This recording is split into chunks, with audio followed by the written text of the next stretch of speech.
మీ మోకాల నొప్పులకు ఎటువంటి సర్జరీ లేకుండా ఎపియాన్ పెయిన్ క్లినిక్ అందిస్తున్న అత్యాధునిక చికిత్స. సుమన్ టీవీ ప్రేక్షకులకి నమస్కారం.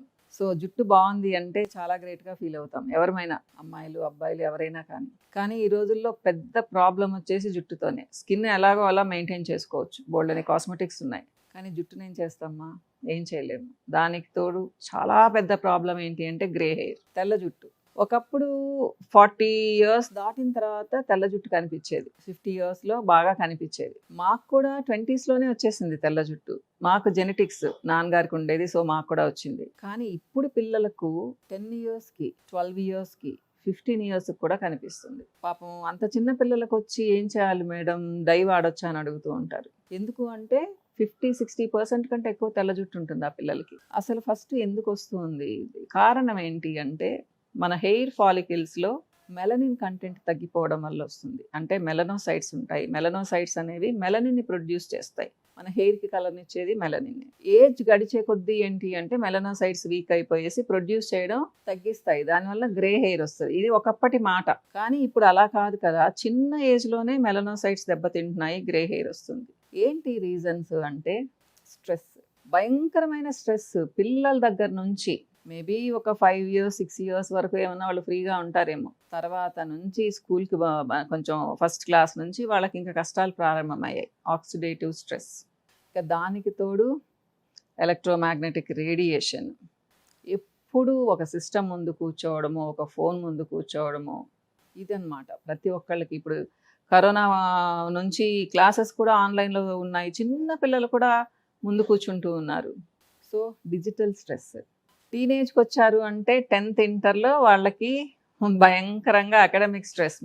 పాపం చదవాలి చదవాలి చదవాలి, ఇంక అప్పటి నుంచి ఇంకా కష్టాలు ప్రారంభమవుతాయి. మెయిన్ ఏంటి అంటే ఈ ఏజ్లో అసలు హెయిర్ లాస్ స్టార్ట్ అవుతుంది భయంకరంగా. ఎత్తుగా జుట్టు ఉన్న వాళ్ళకి కూడా తగ్గిపోతూ ఉంది. దాంతో భాగంగా గ్రే హెయిర్ కూడా స్టార్ట్ అయిపోతుంది. ఇంకొక ముఖ్యమైన రీజన్ ఏంటి అంటే హార్మోనల్ ఇంబ్యాలెన్స్, ముఖ్యంగా థైరాయిడ్. ఒకప్పుడు అమ్మాయిలకే ప్రాబ్లం ఉండేది, ఇప్పుడు అబ్బాయిలకు కూడా థైరాయిడ్ ప్రాబ్లం చాలా ఎక్కువ అవుతుంది. దానికి మళ్ళీ చాలా కారణాలు, నేను చెప్పే కారణాలన్నీ కూడా దానికి కూడా ముఖ్య కారణాలు అవుతాయి. సో థైరాయిడ్ ఎవరికి ఉందో వాళ్ళకి గ్రే హెయిర్ చాలా ఈజీగా వచ్చేస్తుంది. సో మీ పాపకో బాబుకో చిన్నప్పటి నుంచే గ్రే హెయిర్ ఉంది అంటే ఒక్కసారి థైరాయిడ్ టెస్ట్ చేయించుకోండి, ఎందుకైనా మంచిది. సో ఇది. ఇంకా చెప్పుకోవాలి అంటే నిద్ర సరిగ్గా లేకపోవడం, సో న్యూట్రిషనల్ డెఫిషియన్సీ, దీంట్లో అన్నీ వస్తాయి. జింక్ డెఫిషియన్సీ వస్తుంది, vitamin D3 deficiency, B12 deficiency, biotin deficiency, copper, iron, ఇలా చెప్పుకుంటూ పోతే చాలా న్యూట్రిషనల్ డెఫిషియన్సీస్. ఇవి ఆటోమేటిక్గా చాలామంది పిల్లలకు ఉంటున్నాయి. ఎందుకు అంటే పిల్లలు జంక్ ఫుడ్ని ప్రిఫర్ చేస్తూ ఉన్నారు. ఇంట్లో అమ్మ వండిన ఆహారం పెద్దగా ఇష్టం ఉండదు ఎవరికి, టేస్టీగా ఉండదు, అసలు అది నచ్చదు. సో రకరకాలు కనిపిస్తూ ఉన్నాయి మనకు బయట. సో అమ్మ వండింది ఒక పూటన్నా తింటే కొంచెమన్నా హెల్దీగా ఉంటారు. కొంతమంది పిల్లలు 2 times 3 times కూడా బయట ఫుడ్నే ప్రిఫర్ చేస్తూ ఉన్నారు చాలా మంది ఇళ్లలో, ముఖ్యంగా సిటీస్లో. మదర్స్ కూడా ఏంటి అంటే వదిలేస్తున్నారు, ఆ గోల తట్టుకోలేక ఏదో ఒకట్లే తింటారు అనేసి. ఇది చాలా పెద్ద ప్రాబ్లమ్మా గ్రే హెయిర్ రావడానికి. మనము తింటున్నదే ఫుల్ కెమికల్లీ ప్రాసెస్డ్ ఫుడ్, ప్రతిదీ అడల్ట్రేటెడ్. దీన్ని మనం ఏం చేయలేము.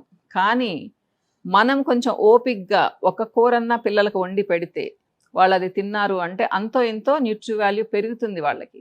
కానీ మనం ఏం చేస్తున్నాము, బిజీగా ఉంటాం. జాబ్ చేసేవాళ్ళు బిజీగా ఉంటారు, హౌస్ వైఫ్స్ కూడా పిల్లలు గోల చేస్తే ఎందుకులే వాళ్ళకి ఇష్టం వచ్చింది ఇచ్చేస్తే సరిపోతుందిలే అనేసి ఇచ్చేస్తూ ఉన్నారు. ఇది కూడా చాలా చాలా పెద్ద కారణం. మంచి ఫుడ్ తినకపోవడం. మంచి ఫుడ్ అంటే కాస్ట్లీ ఫుడ్ కాదు ఇక్కడ, హై న్యూట్రిటివ్ వాల్యూ ఉన్న ఫుడ్ తినకపోవడం, ఫ్రూట్స్ తినకపోవడం, వెజిటబుల్స్ సరిగ్గా తినకపోవడం. మీరు నమ్ముతారా, కొంతమంది పిల్లలు 16-17 years వచ్చేంత వరకు పొటాటో తప్పితే ఇంకో ఏ వెజిటబుల్ తినరు. పొటాటో చెడ్డదని నేను చెప్పను, కానీ అంత మంచిదేం కాదు. వాళ్ళకి ఆకుకూర తినరు, బీన్స్ తినరు, కనీసం టొమాటో కూడా తినరు. వాళ్ళ మదర్ సింపుల్గా తినరు మేడం, అందుకని చేయను అని చెప్తూ ఉంటారు. సో నేను వాళ్ళకి చెప్తూ ఉంటానమ్మా, మీరు ఎన్నో విషయాలు నచ్చ చెప్తారు, పిల్లలకు ఫుడ్ విషయంలో ఎందుకు నచ్చ చెప్పరు అని చెప్తూ ఉంటాను. ఫుడ్ డిసిప్లిన్ చిన్నప్పటి నుంచి నేర్పించాలి. ఈ రోజు ఒక కూర చేస్తే ఆ కూరను పిల్లలు తినేటట్టుగా ఉండాలి, దాని టేస్ట్ గురించి ఆలోచించకూడదు. రెయిన్బో కలర్స్ అని చెప్తాము, అన్ని కలర్స్తో ఉన్న కూరలు రోజుకొకటి చేసుకోవాలి. ఒక్కొక్క కలర్కి ఒక్కొక్క న్యూట్రిటివ్ వాల్యూ ఉంటుంది, ఒక్కొక్క యాంటీ ఆక్సిడెంట్ స్పెషల్గా ఉంటుంది దాంట్లో. అందుకనే మనకి ఇన్ని రకాల కూరగాయలు దొరుకుతూ ఉన్నాయి, ఎంత ఎంజాయ్ చేయొచ్చు. పెద్దవాళ్ళకేమో చెప్పే ఓపిక ఉండదు, పిల్లలకేమో నచ్చవు. సో ఎప్పుడు జంక్ ఫుడ్ తింటూ ఉంటారు చాలా మంది ఇళ్లలో. ఇది అన్నిటికంటే పెద్ద కారణం. ఇన్ని కారణాలు పెట్టుకొని మా బాబుకో పాపకో తెల్ల జుట్టు రాకూడదు అంటే మనం ఏం చేయలేమ్మా. వస్తుంది. ఇంకా ముందు ముందు 5 years పిల్లలకు కూడా రావచ్చు.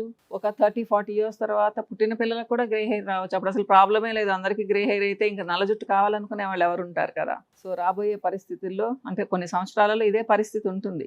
ఇంకా కనుబొమ్మలు అన్నీ కూడా గ్రే హెయిర్గానే వస్తాయి. అంటే మనకి స్టామినా తగ్గిపోతూ ఉంది. బాడీలో స్టామినా, మనం తీసుకునే ఫుడ్లో న్యూట్రిటివ్ వాల్యూ తగ్గిపోతూ ఉంది.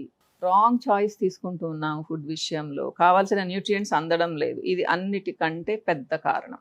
ఒక్కసారి గ్రే హెయిర్ వచ్చింది అంటే పోవడం అనేది చాలా కష్టమ్మా. ముఖ్యంగా మేము చిన్నపిల్లలప్పుడు బి కాంప్లెక్స్ డెఫిషియన్సీ ఉండేది కొంతమంది పిల్లలకి. అంటే పాపం వాళ్ళ ఇంట్లో పరిస్థితులు బాగలేనప్పుడు, వాళ్ళు సరిగ్గా ఫుడ్ తీసుకోలేనప్పుడు ఉండేది. వాళ్ళు బి కాంప్లెక్స్ సప్లిమెంట్స్ వేసుకుంటే తగ్గిపోయేది. మేము చిన్నప్పుడు అంటే మాకు 10-15 years ఉన్నప్పుడు. ఆ పరిస్థితి ఇప్పుడు ఎవ్వరికి లేదు. అందరూ చక్కగా తింటున్నారు. ఎవరికి తగ్గట్టుగా వాళ్ళు చక్కగా వండుకొని తింటున్నారు. కాస్ట్లీ ఫుడ్ కూడా తింటూ ఉన్నారు. ఆ కాస్ట్లీ ఫుడ్ తినేదంతా చెత్త తింటున్నారు. అది బాధ. సో ఆలోచించుకోండి. ఇవన్నీ కారణాలు. అయితే ఏం చేయాలి? ఏం చేయడానికి లేదు మా. ముఖ్యంగా 20 years లోపల, 25 years లోపల నేనైతే డైలు వద్దంటాను. ముఖ్యంగా టీనేజ్ పిల్లలు కూడా వాడకండి. హెన్నా పెట్టుకోండి. కొంచెం కలిసిపోతున్నట్టుగా ఉంటుంది. మంచి హెన్నా కానీ పెట్టుకున్నారు అంటే రెడ్డిష్ టింజ్ వస్తుంది, బ్రౌనిష్ టింజ్ వస్తుంది, హెయిర్లో కలిసిపోయినట్టు ఉంటుంది. మీరు ఒక్కసారి డై స్టార్ట్ చేశారు అంటే మీ జుట్టు పలచబడడం స్టార్ట్ అవుతుంది. డై అంటే న్యాచురల్ డై లేవు మా, హెర్బల్ డై లేవు. మేమిచ్చినా కానీ హెర్బల్ డై అనేది దాంట్లో కెమికల్ ఉంటుంది. కెమికల్ ఉంటేనే మీకు డార్క్ అవుతుంది, నల్లగా అవుతుంది. సో నల్లబరిచే హెర్బ్స్ ఏమీ ప్రపంచంలో దొరకడం లేదు. ఇది ఒకటి గుర్తుపెట్టుకోండి. పాపం కొంతమంది తల్లులు అమాయకంగా మా బాబుకి హెర్బల్ డై వేసాం మేడం అంటూ ఉంటారు. అదేదో చాలా సేఫ్ అన్నట్టు. సో జుట్టు ఊడిపోవడం స్టార్ట్ అవుతుంది. మా మీరు పర్వాలేదు, నా బిడ్డకి నల్లగా జుట్టు ఉండాలి, నేను డై వేస్తాను అంటే వేసుకోండి, ఇబ్బంది లేదు. కానీ హెర్బల్ డైలు అయితే లేవు మా.